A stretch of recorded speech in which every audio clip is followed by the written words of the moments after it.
नमस्कार दोस्तों, मैं अंकुर उपाध्याय स्वागत करता हूं आप सभी का आपके अपने YouTube channel share market analysis में। आप सभी के साथ इलेक्शन से पहले से कह रहा हूं कि इलेक्शन के बाद महंगाई बढ़ेगी और ये बात आप अच्छे से समझ लीजिए। आप चीनी के दाम बढ़ते हुए देखेंगे, आप चावल के दाम बढ़ते हुए देखेंगे, आप पेट्रोल के दाम बढ़ते हुए देखेंगे।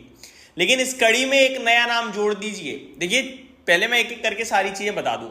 पेट्रोल के दाम कर्नाटका में आप सभी ने देखे काफी हेवीली इंक्रीज हुए हैं और देश भर में भी आने वाले समय में इंक्रीज हो जाएंगे, ऐसा मेरा मानना है। चीनी को लेकर गवर्नमेंट कह रही है कि चीनी के दाम बढ़ सकते हैं, इसी के चलते चीनी स्टॉक फोकस में आए थे। और बढ़ सकते हैं नहीं, वो बढ़ेंगे ही बढ़ेंगे, क्योंकि अब इलेक्शन खत्म हो गया। अब महंगाई की मार ये दूसरा पोजीशन पार्टी कहेगी ही नहीं, क्योंकि अब बढ़ेंगे। ठीक है, और ये हर बार होता है, ऐसा नहीं है फर्स्ट टाइम हुआ है। चावल की बात करें तो यहां भी आपके लिए अब सरकार जो है वो कंज्यूमर से ज्यादा कंपनीज पे फोकस करेगी, क्योंकि सरकार को टैक्स चाहिए, सरकार को पैसा चाहिए और कंपनी को बढ़ाना है, आगे ग्रोथ आएगी देश में। ठीक है जी, तो अब इस पे फोकस होगा। अब एक सबसे बड़ी एक और खबर जो आज आ रही है, देखो चावल, चीनी, पेट्रोल इन्हें साइड करो, जो हो गया उस पर बात करते हैं, जो होगा उस पर बात नहीं कर रहे हैं। हो ये गया है कि सीएनजी के प्राइसेस 1 रुपए केजी महंगे हो चुके हैं। जी हाँ दोस्तों, ये अभी की सबसे बड़ी खबर है, जहां पे CNG prices in national capital region adjoining cities hiked by 1 rupee kg. अब ये बहुत सारे इन्वेस्टर्स को लगता है कि आईजीएल एमजीएल के लिए पॉजिटिव है। मैं आपको बताऊंगा ये नेगेटिव है, और ये नेगेटिव क्यों है इसके बारे में भी बात करेंगे। पहले चीजों को समझते हैं। सीएनजी यानी कंप्रेस्ड नेचुरल गैस के दाम 1 रुपए केजी से बढ़ते हुए दिखे हैं, और ये हाइक आया है 74.09 रुपीज से 75.09 रुपीज का।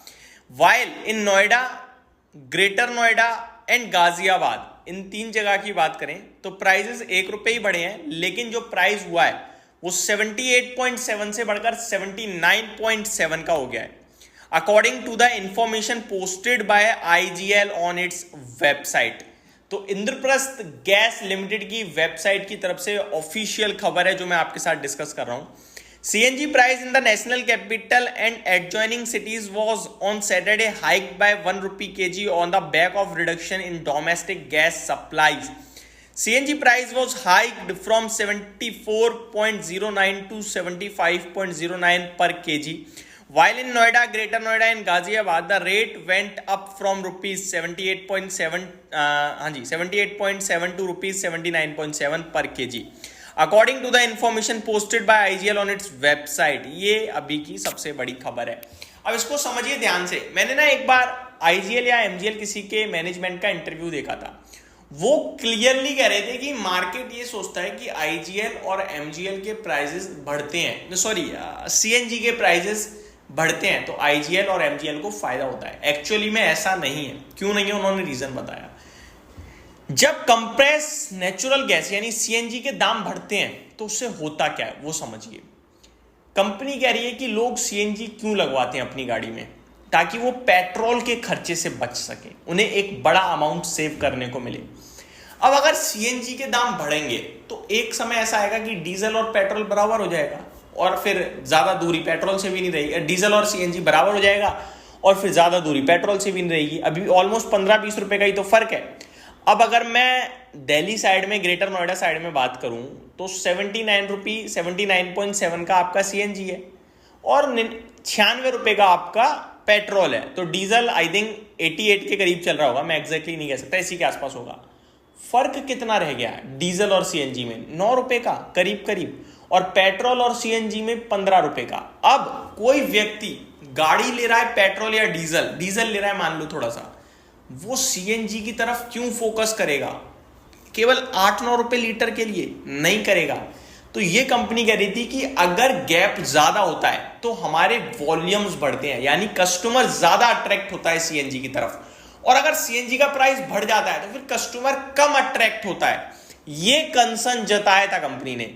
और ये चीज लोगों पहले तक मैं भी यही सोचता था कि सीएनजी का प्राइस देखो ऑब्वियस है यार, चावल का दाम बढ़ता है तो चावल कंपनियों के लिए पॉजिटिव है, चीनी का दाम बढ़ता है चीनी कंपनियों के लिए पॉजिटिव है, तेल का दाम बढ़ता है तेल कंपनियों के लिए पॉजिटिव है। लेकिन यहां सीएनजी का दाम बढ़ता है तो सीएनजी कंपनीज के लिए नेगेटिव है, क्योंकि उनका कंपटीशन जो है ना वो पेट्रोल डीजल से है, और आपका प्राइस ही अगर वहां पहुंच जाएगा तो फिर गैप नहीं रहा ना। एक आपके पास जो कंज्यूमर है वो इसलिए आता है ताकि वो अपना खर्चा बचा सके, बट ऑलमोस्ट सिमिलर हो जाएगा तो वो क्यों एक्स्ट्रा पैसे देगा। सीएनजी किट लगवानी पड़ती है ना अलग से, सीएनजी की गाड़ी लेते हो तो वो अलग से महंगी आती है ना, इसीलिए तो ये बड़ा कंसर्न है। ऊपर से अब तो ईवी का भी ऑप्शन है उसके पास, तो ये मेरे हिसाब से स्टॉक इस पे पॉजिटिव रिएक्शन देता है, लेकिन इनसाइडर अगर आप जाएंगे तो ये चीज नेगेटिव होती है, और ये जैसे जैसे इन्वेस्टर्स को समझ में आती है सेलिंग प्रेशर आता है। तो ये मेरी तरफ से आपके लिए एक डिटेल वीडियो थी। बाकी एक और अपडेट देना चाहूंगा वेदांता को लेकर। मैंने आज वीडियो बनाई थी कि खबर ये अनिल अग्रवाल जी बेच रहे हैं, ये एंड में बोल रहा हूं मैं तो शायद लोगों ने यहाँ तक ये वीडियो देखी नहीं देखी, बट जो देख रहे हैं वो समझ लीजिए।